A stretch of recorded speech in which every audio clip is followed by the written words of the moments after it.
Welcome, welcome. Thank you for joining.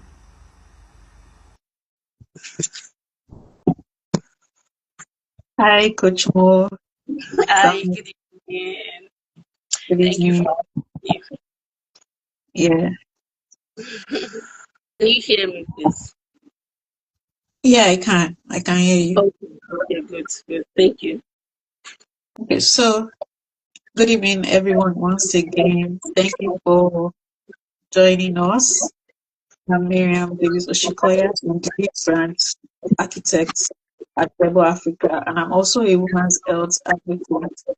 I'll be hosting this evening session.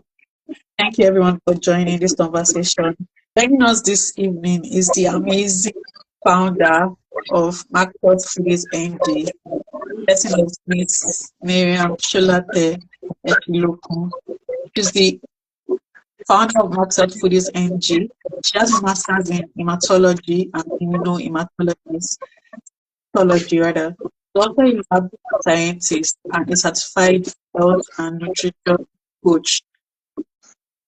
A whole lot of things filled in. Send over 200 women in their fertility training to balance their hormones, tackle chronic conditions such as what we're having today, PCOS, um, menstrual disorders, and a whole lot of other things to reclaim their whole self and other key things that she does. Thank you for joining us once again. Welcome, Madam. Thank you for having me. Yeah, so before we get into today's topic, Coach Mo, let's hear about weight loss and diets when it comes to managing PCOS. The year is reduce your weight, watch your diet. But we know it goes beyond that. So can you Yes. help understand what PCOS really is, in terms of the symptoms, the challenges, the sections, and why it goes beyond weight loss? Okay, so thank you for having me once again. So polycystic ovarian syndrome, in a sense, in fact, sometimes it's even called or unofficially called diabetes of the ovary because it has to do with insulin resistance, and that is where um, the the fact that is not always related with obesity or being overweight comes to play. Now, insulin resistance. Okay, let's start from defining the basics. So, what is really polycystic ovarian and syndrome? So, there are three words there. Polycystic simply means that the ovary is made up of fluid-filled cyst. So when we say poly, different variety, various or more or many, right? Now ovarian, so it simply only says that only somebody with ovaries can have PCOS. So it is related to the ovaries. And syndrome because it is a cluster of related features. So in polycystic ovarian syndrome, first you are seeing reproductive issues, and that stems from hormonal imbalance. So the person features of polycystic ovarian syndrome in somebody who is having in somebody who is having it is one, anovulatory cycles. So the person might actually be having their period, but they are not ovulating. So anovulation is part of it. Also, it could also be, apart from anovulation, it might be amenorrhea. So you are not seeing your period at all, or oligomenorrhea. Probably one is seeing their period at sometimes it skips and the other. So the features first include reproductive features. We also have hyperandrogenemia. So hyperandrogen. Now the ovaries are supposed to, of course, the female fertility hormones are estrogen and progesterone. So at some point, the ovaries start to produce another hormone. There's a switch between producing estrogen and producing another hormone called androgens. Now, androgens are actually male hormones. So because and this is the hirsutism. You see some women have about it could be any part of their body, most especially their chin. So it could also, apart from the air that is also in PCOS, you also have metabolic issues. Now, this metabolic features, insulin resistance and dyslipidemia. So what do I mean by insulin resistance? Now, talking because and that now relates to why we call it is unofficially called diabetes of the ovary. Now, insulin, everybody will say why insulin is a hormone that clears the sugar. How does it relate to reproductive? Now, insulin is one of the hormones that is not directly a fertility hormone, but affects fertility in various ways. And one of the ways is polycystic ovarian syndrome. Now, insulin, and that is why even though obesity or being overweight predisposes one to having PCOS, but it is not. I was talking to some women yesterday when we were having a session on superfoods for fertility, and there was someone who is just about 50 kg or less that is having PCOS. And first question was that I thought PCOS. No, obesity, like I do tell people, in early health related challenges, obesity is actually only a predisposing factor. So it is not the illness or the disease in a way. So insulin resistance. Now, insulin is a hormone that is being produced from the pancreas that helps to regulate blood sugar. So most times when anemia or insulin resistance occur, when there is too much of insulin in the blood. Now you have been eating foods that are continuously, and this is as a result of eating foods that continuously spikes our blood sugar. So when you continuously eat foods that spike your blood sugar, your brain is sending a message to your pancreas, and your body is continuously producing insulin to an extent whereby your insulin levels is even too much. And sometimes people with insulin resistance may not come down with high or diabetes because it compensates for insulin. Of course, there is a lot of insulin and it's being cleared. However, that high rise of insulin hormone levels in your body is not good for you, and it all predisposes you to polycystic ovarian syndrome. Out first, when insulin rises, once insulin rises, it sends a message. There's a link between insulin rise, like I said, and the ovaries. The ovaries produce your normal fertility hormones, estrogen. There's a disruption in the estrogen and progesterone balance, and so your body starts to produce androgens.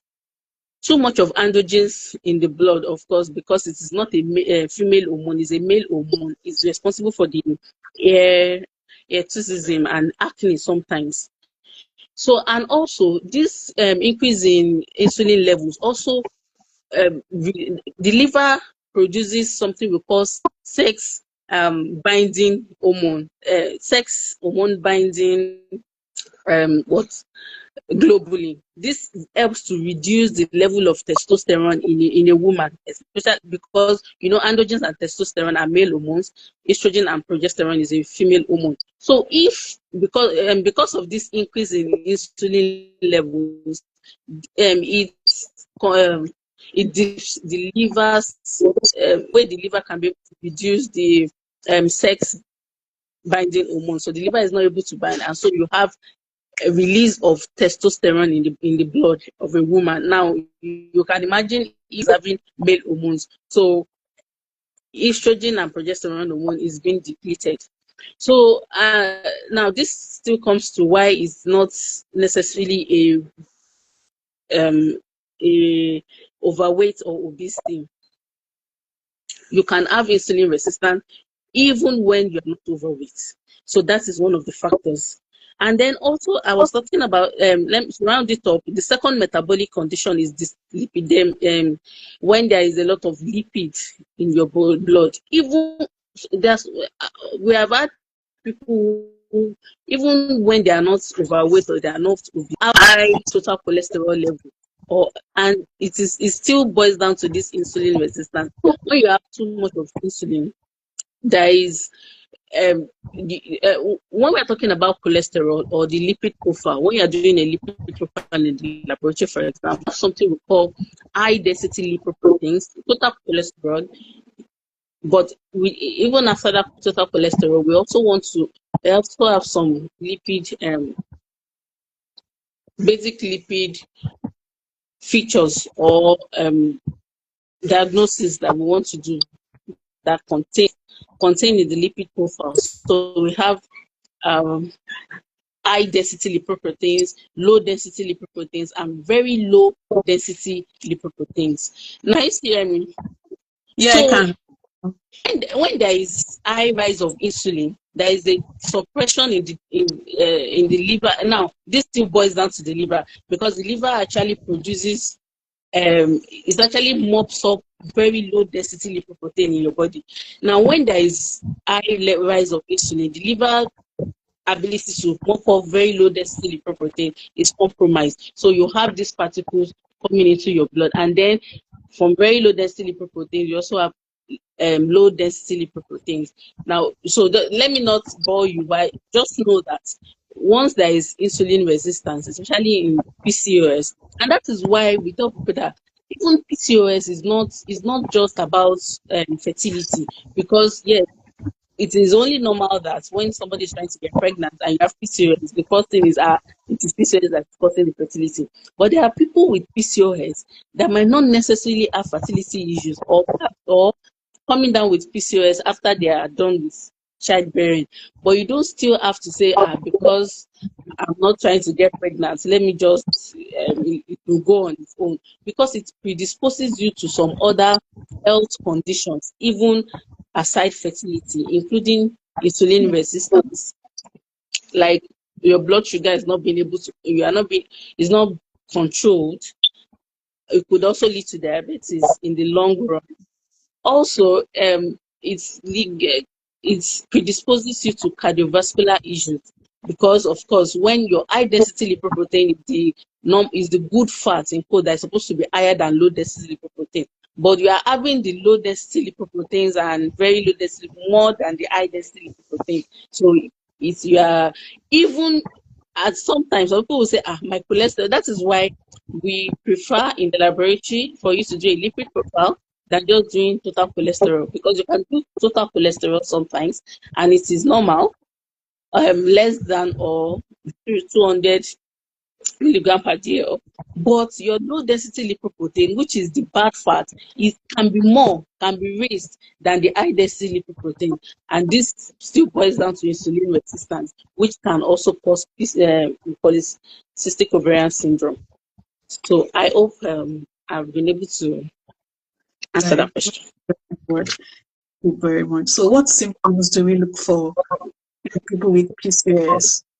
I Okay, understand. so Okay, sorry. I understand that this affects PCOS people.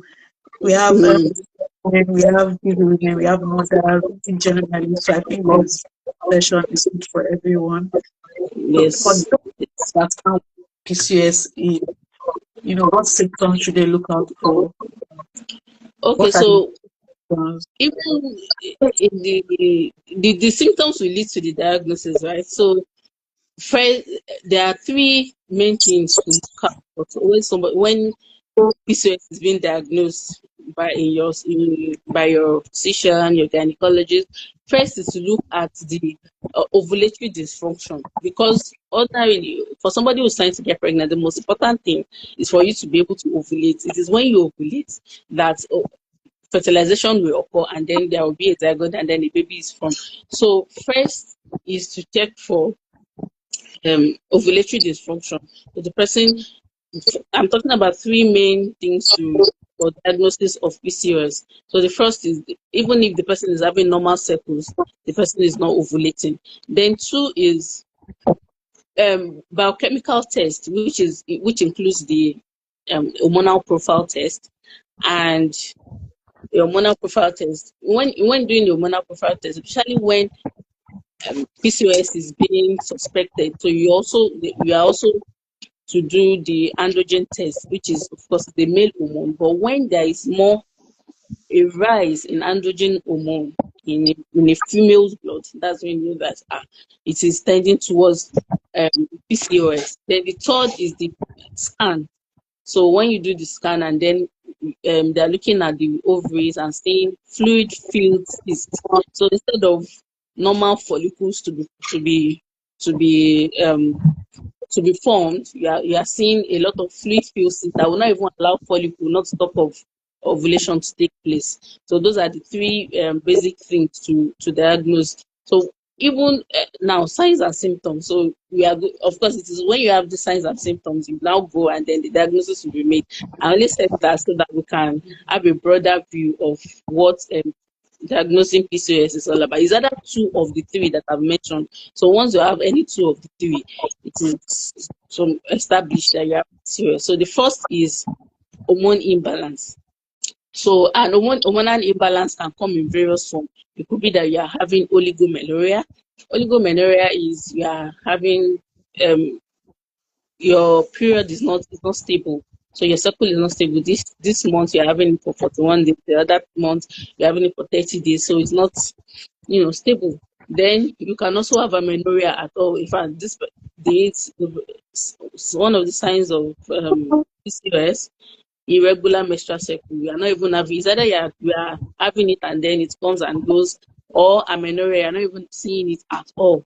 So it is one of it. So and then 3 anovulatory cycles. Like I said, you're not ovulating, so there are some symptoms to look out, or there are some signs. No, this is not symptoms now. There are some signs to look out, especially around your mid-cycle. So to know that if you're actually ovulating, like increase in basal temperature, the changing of the cervical mucus to an egg white consistency, increased libido and sex drive and all that, but you're not seeing any of such. Most times you might not be ovulating. That's a sign of then another one is insulin resistance. This one is you are, yeah, like I said, you might have high blood sugar, which is diabetes, or not. But insulin resistance is the way that when it comes to laboratory investigations, that your doctor will be able to establish. Then also hirsutism, when you're having hairs in various parts of the body that only men have, like your chest, your chin, and some other parts of your body, especially in the facial part. Then acne too is a sign of PCOS acne. Acne that you can have two various types of acne. It could be bacterial, it could be, so most hormonal acne are actually linked to PCOS. Then you can also one of the symptoms is also hair thinning. Sometimes your hair is just, it's either your hair is thinning at the edges, especially, is one of the signs that you see. And of course, all the signs can either be, like I said earlier, with trying to get pregnant or with fertility or not.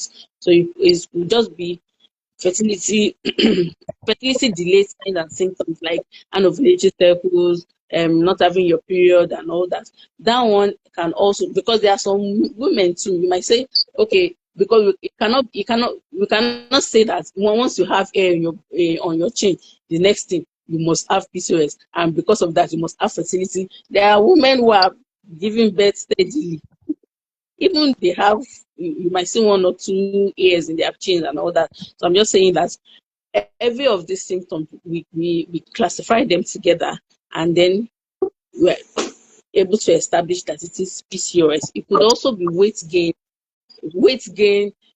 irregular weight gain with anything. You just notice that you're gaining a lot of weight, especially in the midsection, gaining a lot of belly fat and some other and gaining weight, especially generally, even though you are trying to eat healthy, you are trying to do everything you're supposed to do, but still you are due to gaining weight.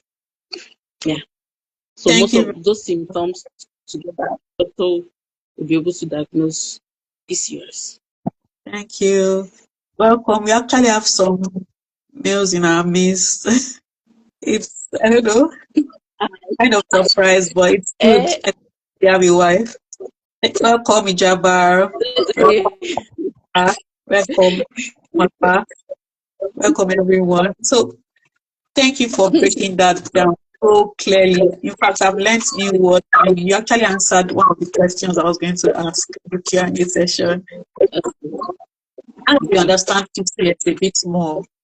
Food is such an integral part of taking hormones. How does our food choices impact our hormones? And what lifestyle Ah, habits do you incorporate on a daily basis? oh, okay. In fact, you'll be surprised that if some polycystic ovarian syndrome in itself, sometimes I do call it a dietary. Even though there are various causes, it could be genetic. We can't rule out genetic causes.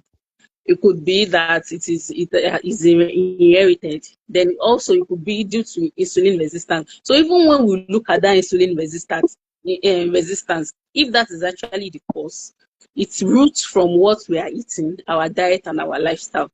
Then we also look at environmental factors. Sometimes environmental factors can affect the way PCOS, especially when you live in places where there are so much environmental pollution, and also some of the things used, especially with women, some of the we call some things endocrine materials, like, and they can actually be in our, even as simple as our roll-ons, as our in our deodorants, in plastics. And that it has been preached over and over again that when you it's better you use stainless or steels to make your, instead of using plastic. Some of us, even if you buy ice cream, it's that ice cream plastic that will still put soup and put it in our freezer, and those things are actually endocrine disrupting,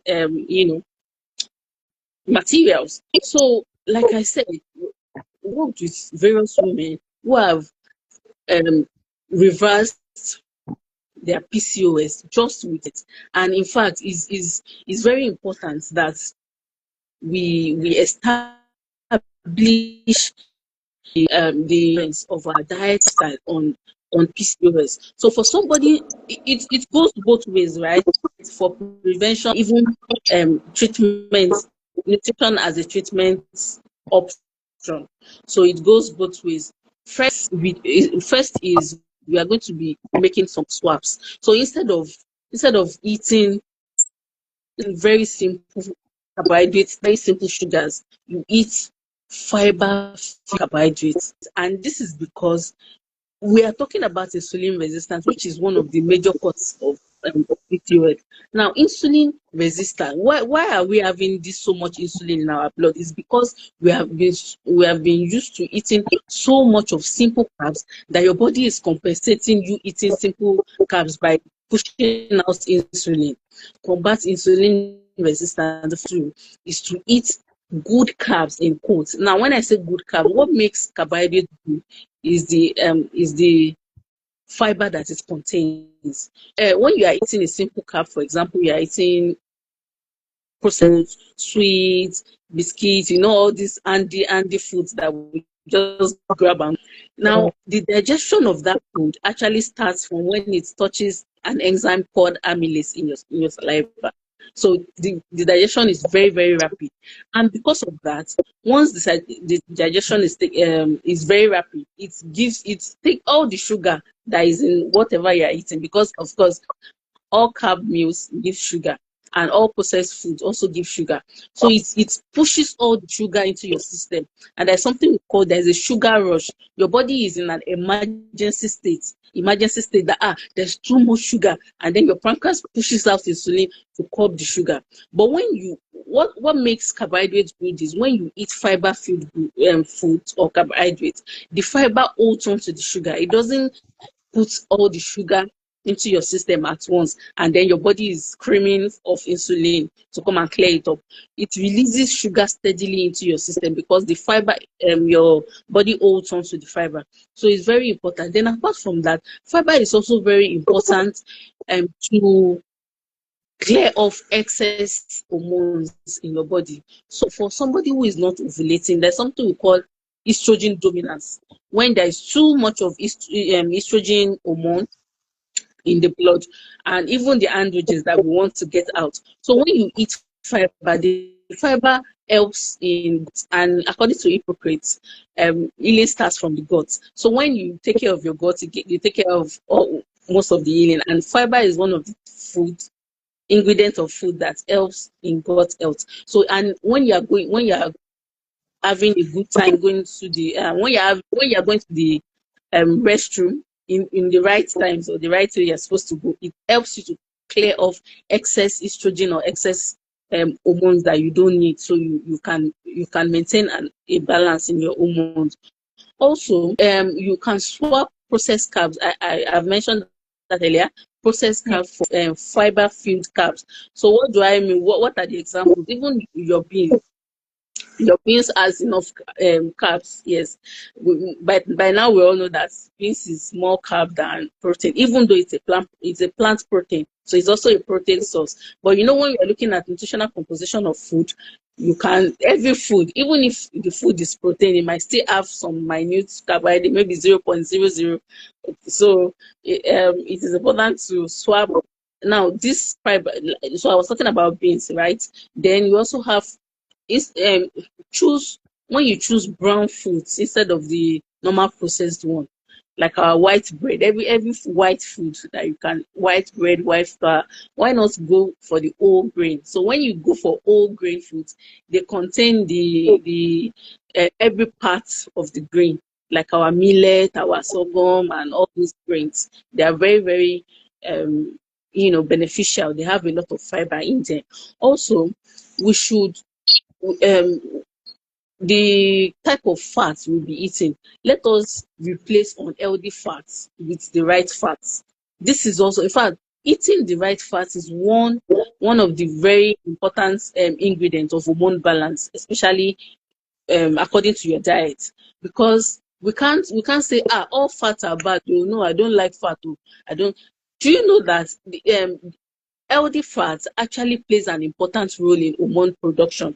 And that's why when I tell people that don't say cholesterol is bad, oh, I don't want cholesterol, I don't have cholesterol. Why won't you have cholesterol? The only thing is that just have the right amount of cholesterol. Okay, so now, and also these good fats they also help to increase your high density lipoproteins. When I was talking the other time, I talked about high density lipoprotein, which is supposed to be higher, even in the laboratory reference range, it's supposed to be higher than your low density lipoproteins.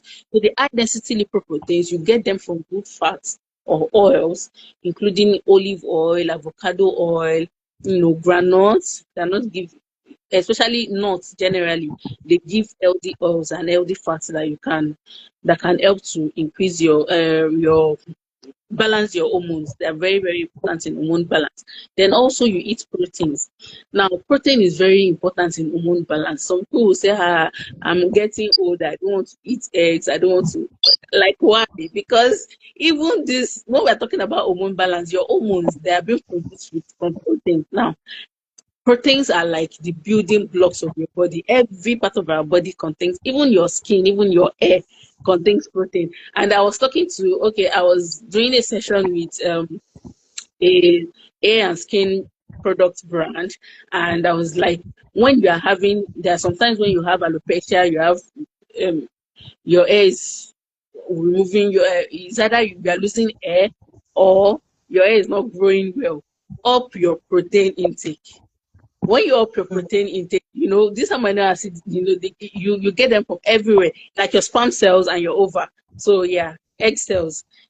Because if it is when you eat enough and quality protein. So when I say quality protein, I mean go into the market, buy your meat, buy halal meat, or buy your fish. Don't say I'm eating meat and then it's the processed meat that are in the stores, canned and whatever that you're taking. Those ones that have been additives, preservatives, everything that will still come and disrupt your hormones. Okay, so proteins are also very important. And then to wrap it up, it is important to hydrate, because we have talked about all these very important nutrients that you need. Your omega-3 fatty acids is still from oil, so you get omega-3 fatty acids from or fish. From when we know about fish oil. So yeah, you can have them in your fish and all that. So when you are even trying to eat all these nutrients and you're not hydrating well, it's another issue, because it is the water that you are taking. When you are well hydrated, all these nutrients are being able to they are being transported into your cells where your body needs them for use. So if you are not, if you are not, remember we talked about being healing your gut, having a when going to the restroom when you need to go to the restroom. So if if you're not hydrating well, first you are not transporting the nutrients to the cells that is needed. Then two, you are not you might end up being constipated. So all the excess hormones that needs to go out of your body, they still get to be reabsorbed into your body because you're not hydrating well. So that is diet. We also need to talk about some other lifestyle, including sleep and stress reduction. Now, especially stress. Let's talk about stress. I do tell people that when you see cortisol is the stress hormone, right? Cortisol is the stress hormone. And I say when that cortisol hormone rises, no other hormone is balanced, and which is really true, because the cortisol hormone, once it rises, even though it is not your fertility hormone, it affects fertility, it affects hormone balance, it affects every other thing. So we need to practice stress reduction techniques to be able to, be sure that every other intervention that you are using is working for you. Then also it is important to sleep well, because you see when you're not, at least for a woman, even if you're not sleeping at all, okay, today I didn't have a good sleep tonight, you should sleep 6 hours. So you should sleep up to 8 hours, and at the time of sleep, our cardiac rhythm, or what is it called, is you have to sleep, by the time it is getting dark, you are winding down, and then you go to sleep at night. So people want to compensate that night sleep with sleeping during the day. Sleeping during the day and sleeping during the night is not the same thing. Now, you need to when you have good sleep, of course, it's important for hormone balance. Now, let me talk about when you don't have good sleep. Like something we call, it disrupts another hormone. Our endocrine system is made up of various, in fact, over 50, very, very, a lot of hormones. And these hormones are interconnected, interrelated. Like you don't even fertility hormone. We know that there are only 4 core hormones that regulate our menstrual cycle. But there are other hormones that are having impacts, just like I said, the sugar hormone, the cortisol, and also there's another hormone called leptin. So when you're not sleeping, when you're not having a good sleep, your leptin hormone, you tend to be leptin resistant. Now, leptin is a hunger suppressing hormone. It is a hunger suppressing hormone, so it only tells you only feel hungry when you need to eat. When your body needs food, you only feel hungry when your body needs food. But when you're not sleeping well, another hormone will peak, which is the ghrelin. Ghrelin is the hunger hormone, so you feel hungry almost all the time. And that is the issue with, especially when you are stressed. As people whose values don't do alcohol, another thing that you can get addicted to is food. So you want to eat food to suit your emotions, because when you eat, and unfortunately, if you say you are overeating and you are overeating salad, and you're telling me that you're overeating salad, I'll tell you that, okay, the only thing that might happen is that you might have bloating and you can just probably, okay, even if you feel like eating, go ahead, if it's salad that you're eating when you feel like eating. But unfortunately, when you're overeating, you actually eat the food that are destructive to your health, because they contain those dopamine, the feel good hormone. So for people whose values don't do alcohol, they tend to, tend towards eating all these sweet foods in food, and because of that, it disrupts your hormone, it disrupts your insulin balance, and you even get overweight and a lot of fat accumulations in the areas that are not needed. Yeah. Okay, just a second. In the comment section, Ijabal Kitty said circadian rhythm. Okay, circadian rhythm. Yes, thank you. Yeah.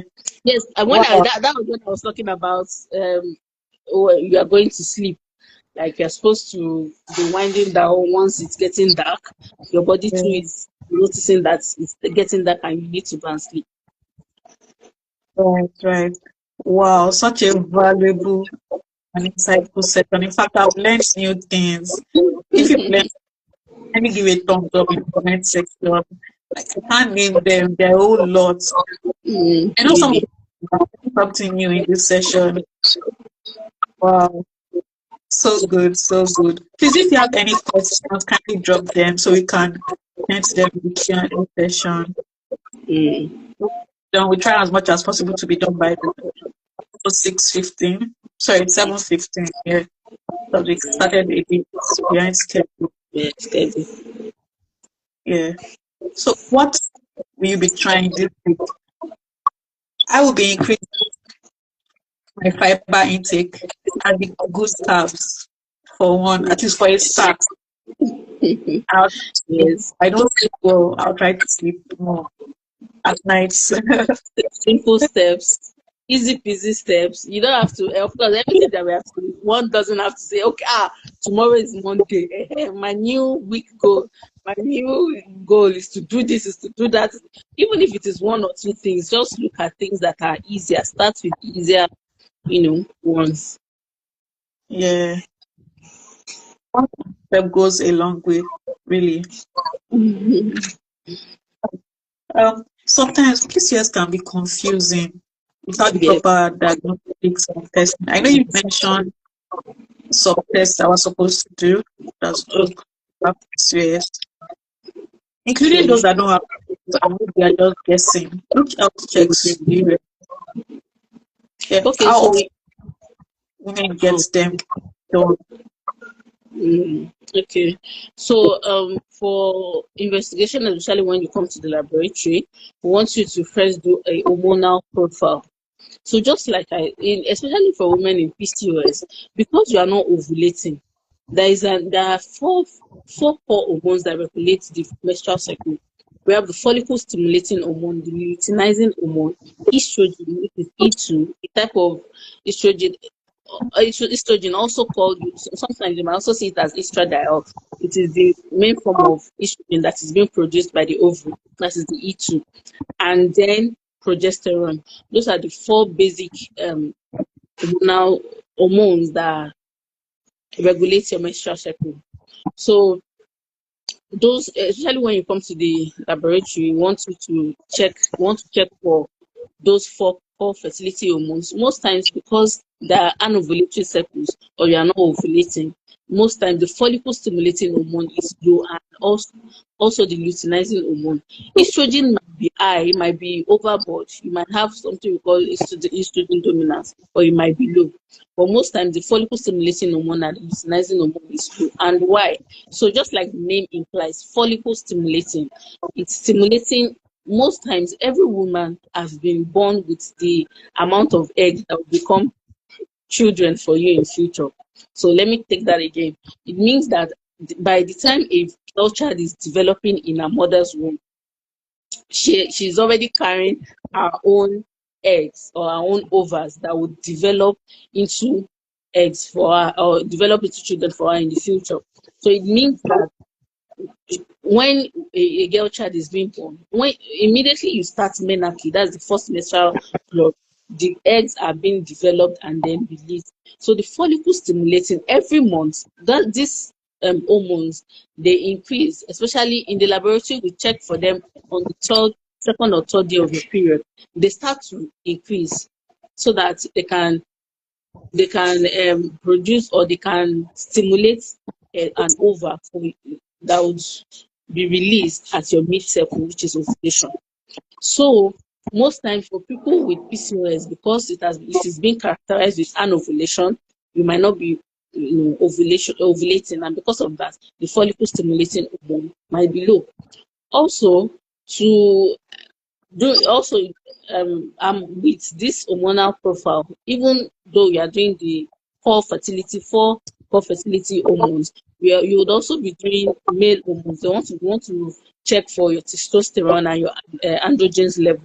So when your testosterone and androgen level is going overboard, Yeah. there is an indication that PCOS is.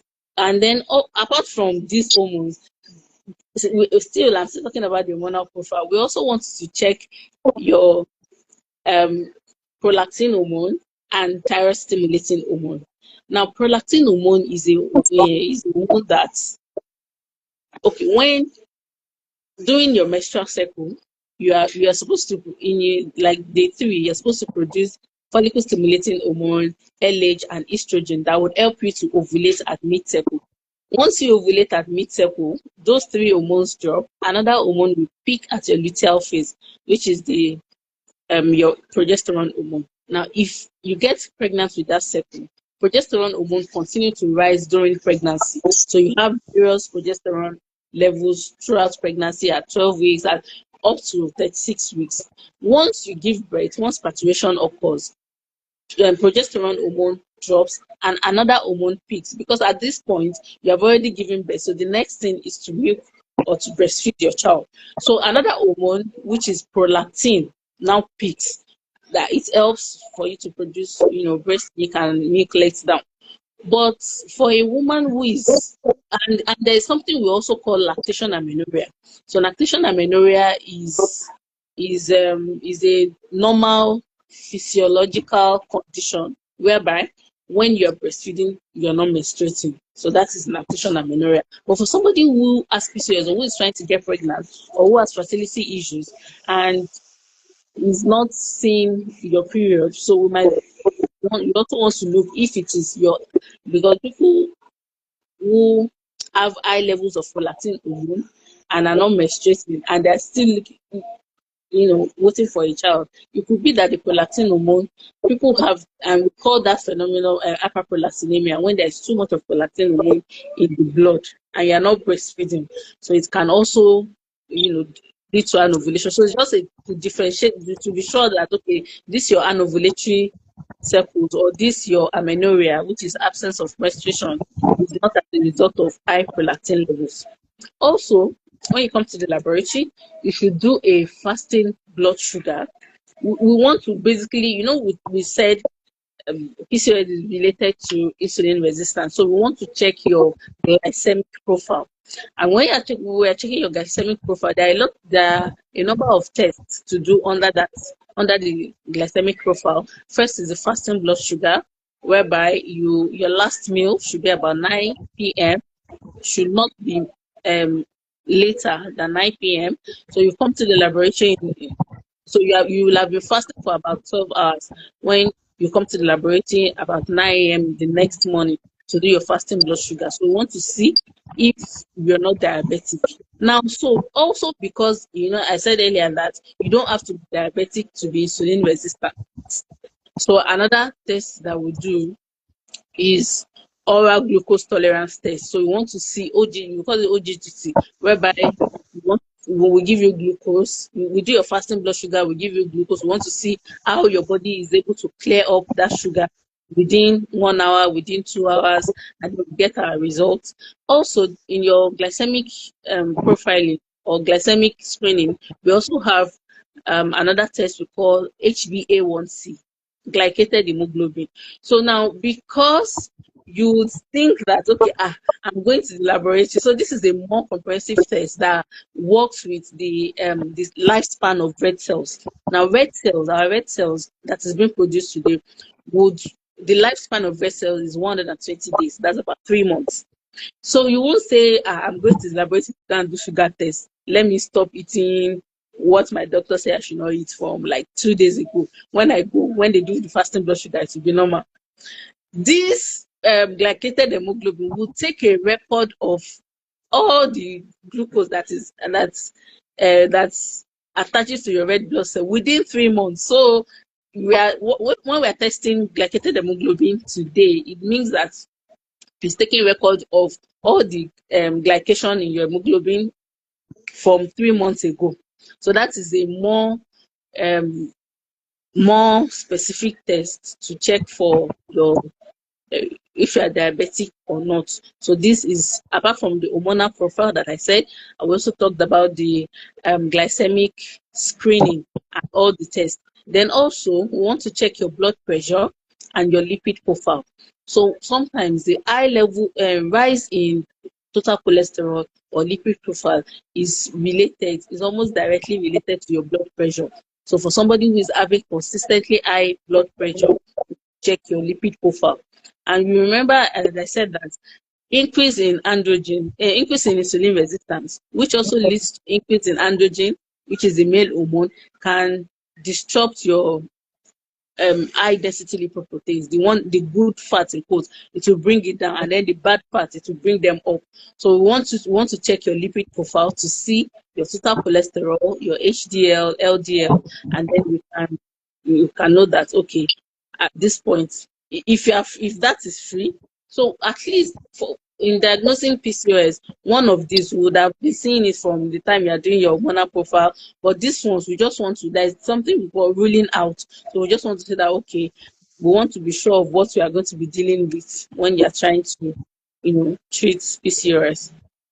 So lipid profile and blood pressure is also, then also another one is, which cannot be overemphasized, is pelvic ultrasound, because that's the first thing we want to see. Let us even see what is going on in the pelvic area. So if there are fluid-filled cysts, which is indicative of polycystic ovarian syndrome, to show in a pelvic scan. Yeah. So in the duration, or the how frequent you should do this test, and for somebody who has been established that you have PCOS, and then you want to do everything you need to do, you change your diet, you use medication. Of course, there are different, apart from, we can only talk openly about the diet and lifestyle remedies. Of course, when you go to see a gynecologist, they will give the medical treatments, like they want to give you medications, give you medications that will reduce your androgen levels, because you're not supposed to have androgen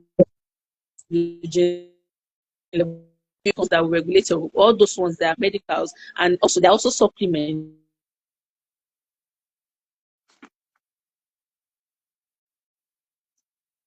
Okay.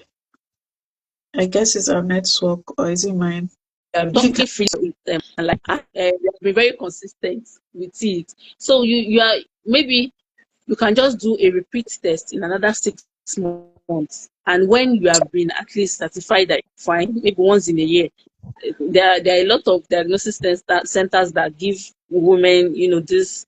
I think they want to, you also have, spinning test, especially, in fact, some people may not even know that they have PCOS, or they have fibroids, or they have anything, until they go for, let me just go for spinning, and that's when they will know that, this one I need to, so it is important for women, if you are actively, depending on your doctor's advice, well, once in every 6 months is okay, but for at least for a general screening test for women for your health, you should do that at least once a year. Thank you very much. At DébboAfrica, we actually do body screening, hormone profiling. We also have a great PCOS wellness package that will help you understand your health. So if you are here and you know anybody with PCOS, DébboAfrica, you are a guy in this session, I know your wife have the symptoms, that get to DébboAfrica. Oh, wow. We almost completed the session. Have questions, start pouring them so that we can address them now. It's like nobody understands this talk about PCA. See many questions. Or our coach has covered everything. Like, you don't need to ask questions.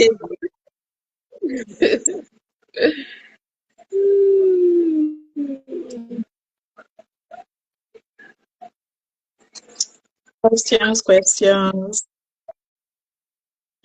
So, ma'am, I think we should also talk about the emotional and mental health effect. Or are you still going to ask that?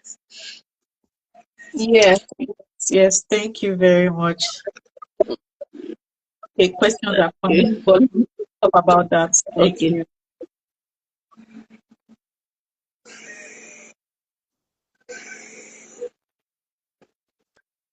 let's talk about the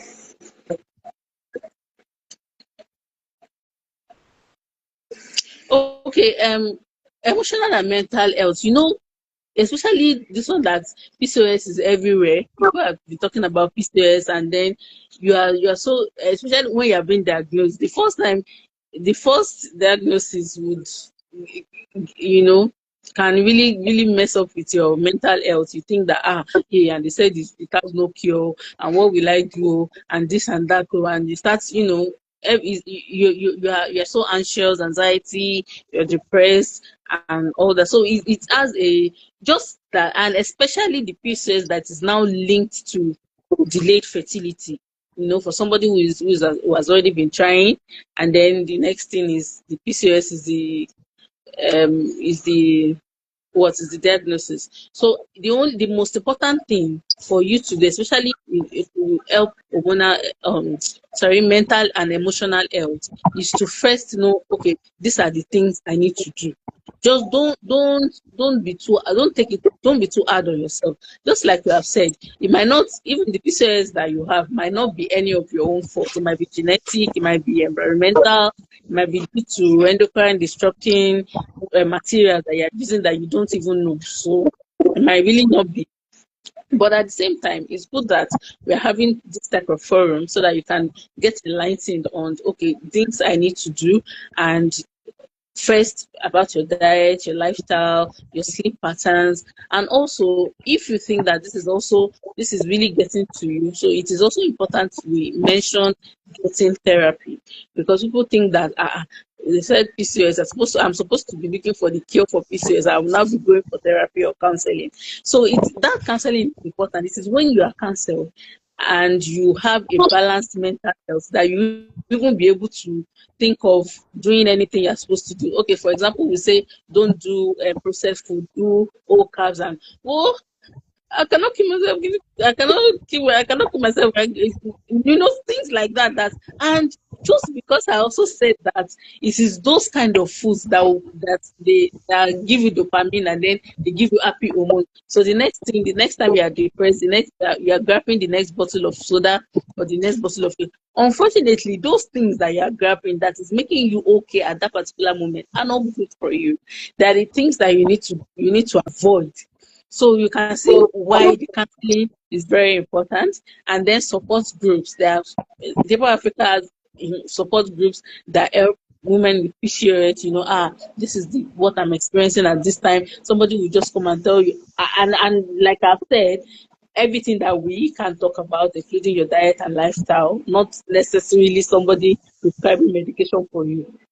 Because PCOS in one person might not be PCOS in another person. There might be symptoms that some people would come down with, which another person will not come down with. So it wouldn't really make sense treating taking the same medication for another person is taking when you don't even have an issue with that thing. So yeah, when you join support group, I'm not able to sleep today. In fact, this night I struggled to sleep. In fact, I couldn't even sleep for more than 2 hours. And then another person is supporting you. Okay, why not try magnesium supplementation? Magnesium supplementation, especially magnesium glycinate, it helps your sleep. It helps you sleep well. Also, somebody else is telling you why not take calming tea. There are some calm teas you can take at the time you want to go to bed. Why not do meditation? Why not, things that would encourage you, and then you will know that, oh, I'm not in this alone.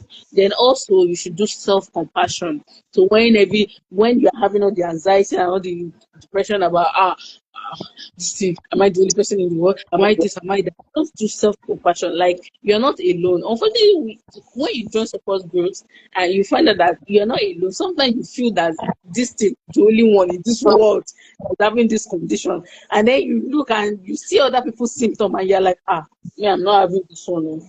My own is still, is at that time you feel more, you feel more relaxed. So you should practice self-compassion. Tell yourself, okay, I'm learning to give myself the best. I'm learning to I'm learning better ways to take care of my body, even though I might not, for somebody who should. And yes, when we were talking about PCOS, not necessarily because you are overweight or you're obese, and any person can have PCOS, even if you are lean, even if you are underweight. Now it's not even lean, it's not even normal, even if you are underweight. And one of even the treatment or the nutritional interventions for being underweight when you have PCOS is to gain healthy weight. So you can see that there are different strokes for different folks. If you are underweight and you have PCOS, one of the interventions is to gain healthy weight. Now at that time you want to gain weight, you are not, of course, you're not going to be eating all sorts to gain weight. It's going to be healthy, calorie dense food to be able to gain weight, and healthy fats, because some people, you might have all this hormonal profile, everything is low, low, low, low, low. Why? Because you are not having the right distribution of fat in the right places. That's for somebody who is underweight, that's having PCOS. Now, for somebody also who is overweight or obese that is having PCOS, of course, it is only rational that you lose some weight. And the good news is that losing up to 5 or 10% of body fat can just be that for you. But in 2017, I used to be 135 kg and was trying to, in fact, to eat, to lose weight for hormone balance and all that, everything together. I lost some weight and got to 86 and confirmed pregnancy in 2018. And then I worked with clients that there was another person, I think she registered from outside Nigeria. She was 125. And she confirmed that pregnancy with all the diagnoses, amenorrhea, everything. She ate for bone balance and confirmed that pregnancy at 96 kg. Now imagine one from 125 to 96 kg. It is that 96 kg that another person is crying that, oh, I'm overweight, I'm obese, I'm this. So you can imagine that it doesn't, now I say your obesity is not my obesity. The only thing is, don't look at, okay, I have to be this weight before everything is okay. It is at this weight that my PCOS will be okay, my hormone will balance. Just make practical efforts. Make practical efforts. If you're underweight, you want to gain healthy weight. If you're overweight, you want to make practical efforts by eating all you're supposed to eat and avoiding what you're not supposed and avoiding what you're not supposed to eat, so that you can even 5%, 10% weight loss can do it for you. And be like I said, be mild upon yourself, be gentle on yourself. Even when you have done this for like 2 weeks, 3 weeks, you are not physically seeing the results. Your body, for everything you are eating, your body is taking, your body cells are taking records. They know, it will show. You don't have to see it physically yourself. In fact, it is probably when you have eaten right for like a month, somebody else will say, I'm looking at you, you look like you even gained more weight, even though your scale has confirmed that you have lost like some weight, your bust line, your hip size have confirmed. Somebody else will say, and then that one you now still go back. They said I've gained weight again. Oh, another. No, just be compassionate. Just be, tell yourself, I'm doing for everything I'm putting in my mouth. I'm sure that is the healthy things I'm eating. I'm sure that my cells are taking records. I'm sure that it will happen at its own time. I'm sure my hormone will be balanced. And we have a lot.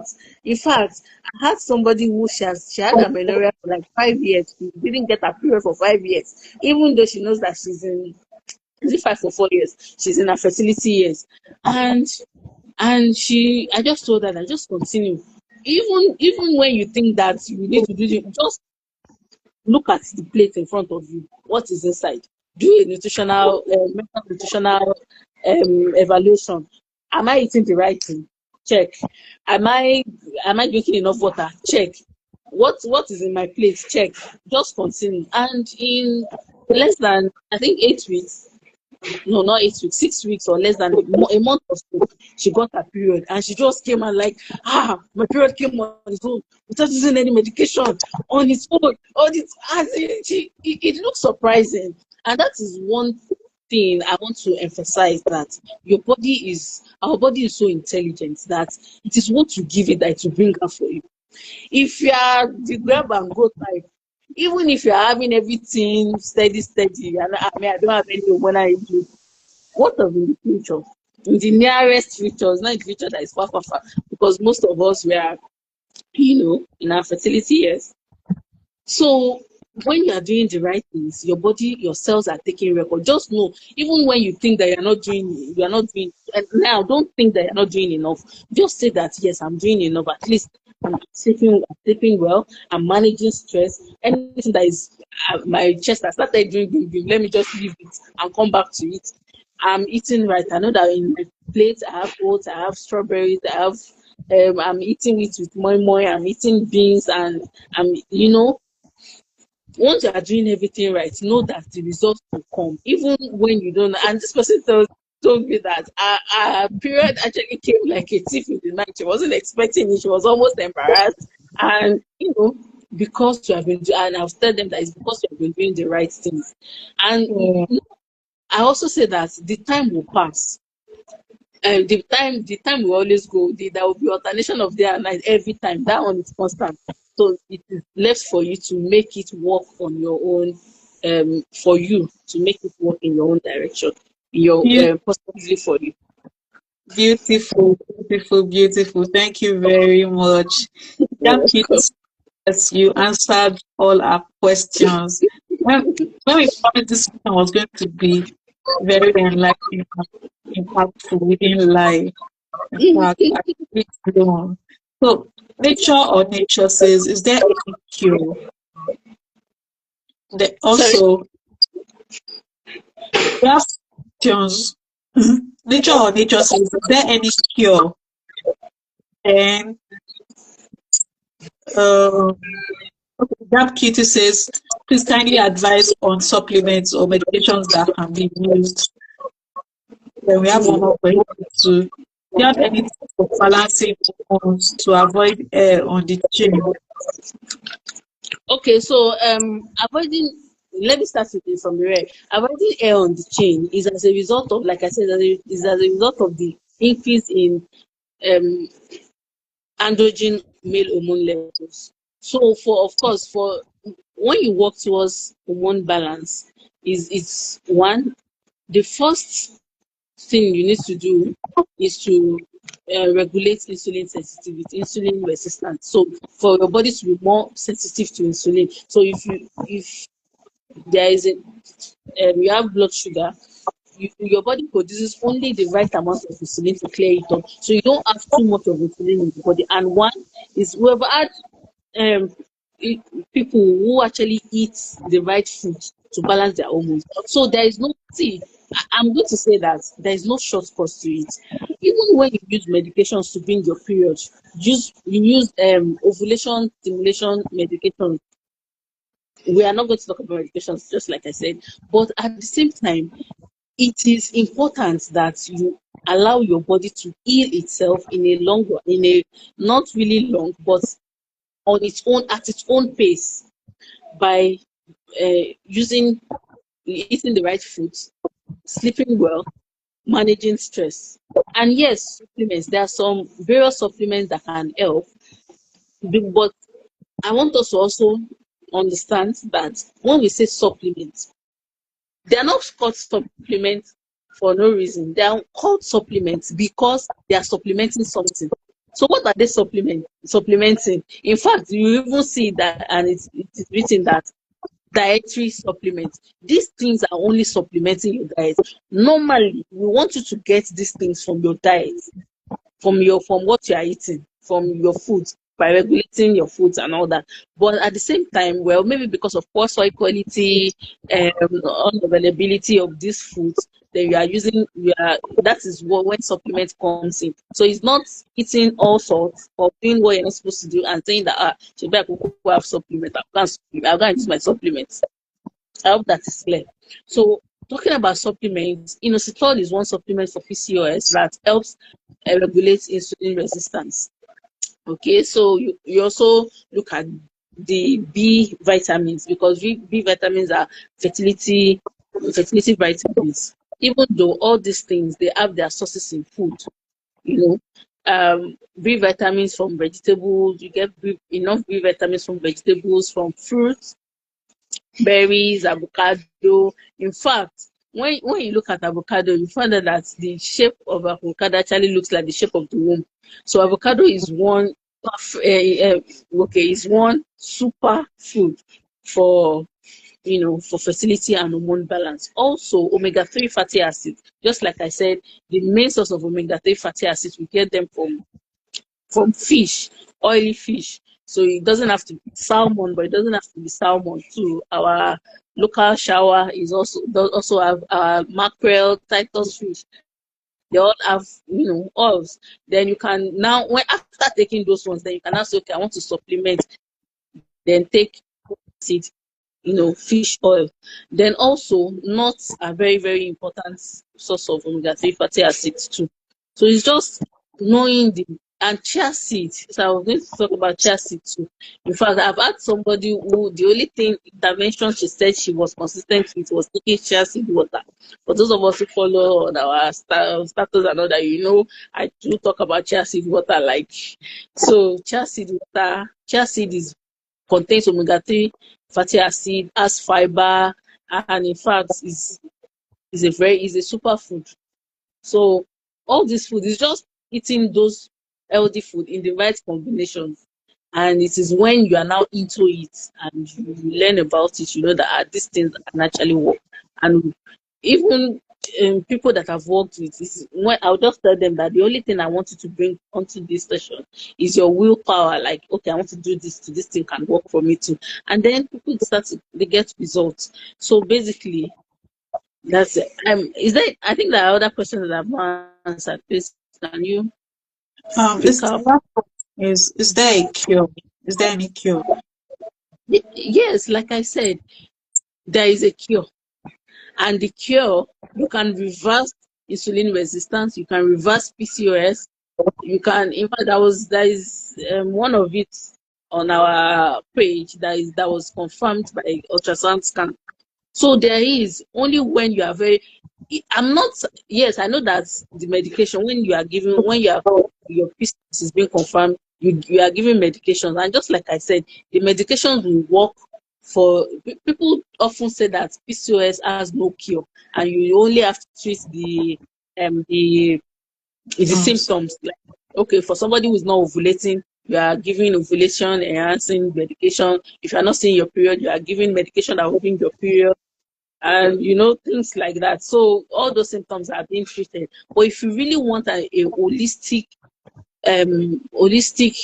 cure or reversal of PCOS, of which we have experienced, you need to look at what goes into your plate and then your lifestyle. So when we are talking about diet, we have talked about sleep, we have talked about stress management. We should also talk about being active, like where we don't necessarily need you to go and be doing all the cardios that I have to lose weight, I have to because even if you do that, too much of that, especially for people who have PCOS, it will increase your cortisol level. So our cortisol again will sabotage your hormone balance. So what we need from you is to do, easy, especially walking. You walk 30 minutes, do some strength training, just easy. Just be sure that you are moving, you are active. You are active. So you're not under stress. Ma? I said, and you're not undergoing stress. Yeah, you're not undergoing stress. You're not undergoing stress because once because I have my own fair share of cortisol experience. Once that cortisol rise, all other hormones like this, you just be looking at what is the issue, and then it is stress. So we should be able to manage stress as much as possible. Now, when we say manage stress, we don't mean that you shouldn't go out. You should be sleeping in one place just because I don't want to stress myself. Sometimes you might even be in a position and you are stressed. You have high cortisol than somebody who is going up and down. It's also a balance between physical and mental health. So you are not always thinking about what you're not always thinking about. I have PCOS, so I'm solving my fertility. You can be in a place, and you have your thoughts are already in, very, very far. So that is also what you need to do. Thank you, thank you, thank you.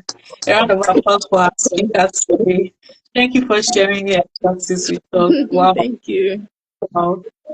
Really excited. I don't know. I have goosebumps all around. Like, Stephanie answered all my questions. I don't need to answer it again. And just like one of our um, people online, you covered up everything. So you can follow us on Mm, DébboAfrica on Instagram and Twitter. We're also on LinkedIn and TikTok at DébboAfrica. You can also follow at Mark L Studio NG. Thank you so much. In case you need to do a virtual consultation, we have medical specialists on board, so you can always do that online at Africa. Remember, PCOS is not just about the skill. Your hormones, your nutrition, your lifestyle, your overall health play a huge part of it. Thank you all for staying till this time. When you hear the Java QP, nature, yeah, thank you, Fadima too. Thank you, Satu. Thank you, everyone. I can't mention everyone because, like, yeah, thank you, Java. Thank you, Media. Thank you, Pamela. Um, and have a lovely night. Bye, everyone. thank you for having me. Bye.